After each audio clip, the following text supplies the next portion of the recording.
The Gaffney family of Portland, Oregon has a lot to celebrate this year. Their daughter Karen attempted a monumental feat to swim the length of Lake Tahoe. The 9-mile swim is not for the faint of heart, and only a handful of people have done it, and most wouldn't even attempt it. But what makes this story truly unique is that on top of the daunting challenges of this kind of athletic feat, Karen Gaffney has other barriers to overcome. Take a look. In the pool, Karen Gaffney is an accomplished swimmer, spending hours at a time in the water. Okay, Karen, that looked good. Let's do 100 now. She was also part of a relay that swam the English Channel. She braved the cold of San Francisco's Alcatraz, and just this fall was attempting to swim the length of Lake Tahoe on the California-Nevada border. From where we are right now, right behind the swimmers, we are 6.4 nautical miles away. We're in about 1,400 feet of water. The water temperature is just under 59 degrees. We've got a couple more hours left, but I think she's making great progress so far. Swimming in open waters like these is a physical challenge for most. But this is by no means her only obstacle.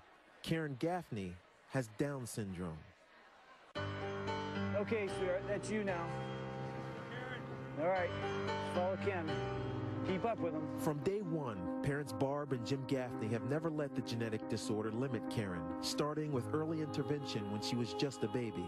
We truly do stand on the shoulders of the generation before us. They're the ones who got the laws passed to make education possible. They're the ones who said no to institutions. Atta girl. She's fine now. It's warmer in the water than it is here. You get Karen into swimming, and you push her in ways that most people would turn away from. Has this been healing for her? Just watching her in the pool and watching her around other kids, the water became an equalizer for her. It transformed her. Call that the Karen kick. She can arch her back enough, and that right leg is the only one she kicks with. Her left leg's crippled. All her power is in her arms. She's more comfortable in the water than she is on land. She swims faster than she walks. She's higher than a kite right now. At first, she didn't realize that she was different than everybody else. She just takes everything in stride and kind of takes it with the same attitude and just goes after it. How many surgeries have you had on your hip? I would say around 4 or 5, something like that. When was the last one? When I was 15 years old. I am pleased to introduce Miss Karen Gaffney. And if that's not enough, she formed the Karen Gaffney Foundation. And thank you, Scott.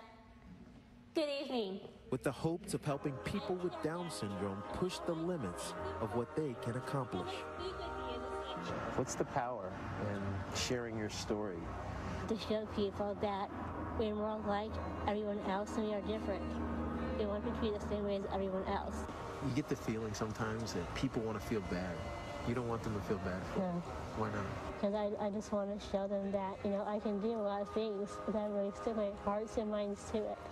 What about the one where you said... Karen and her work partner, Bree Meyer, travel the country, giving presentations about swims and spreading the importance of inclusion. This time, they visited Misericordia University in Wilkes-Barre, Pennsylvania, giving hope to parents just starting out. My daughter's 4. I read some stuff just 4 years ago. Some of the literature was, start looking now for a good group home.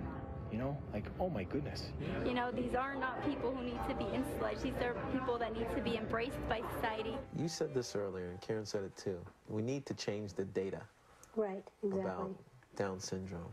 We need to shine a light on the many, many, many, many, many Karen Gaffneys that are all around the country that are just achieving things that nobody thought would be possible 30 years ago. Like conquering the 9-mile swim across Lake Tahoe, while inspiring the next generation of families affected by this condition. People are definitely going to look at people with Down syndrome differently after this. When Finley was born 2 years ago, I don't think I envisioned this kind of thing for him, but now I think anything's possible. To see someone who could easily feel sorry for themselves or complain about, how they got shortchanged and all that, and then they do the things that she does, how do you help but be inspired by it? How you feeling, Karen? I feel great. Oh my gosh. And although Karen has no plans to hang up her swim goggles, she has come to her senses about swimming in these cold waters. Her next challenge in 2008 is to swim the Maui Channel in Hawaii. It's a lot more comfortable, the water. Exactly. A lot warmer than 59 degrees. I just love what the parents with babies with Down syndrome had to say about it. Now they look at what's possible for their children in a completely different way. Well, and that's exactly what Barb and Jim were talking about when they said we need to change the data. Don't put them in an institution. Don't feel sorry for them. Just believe in them and push them. That's a great story. Tiki, thanks.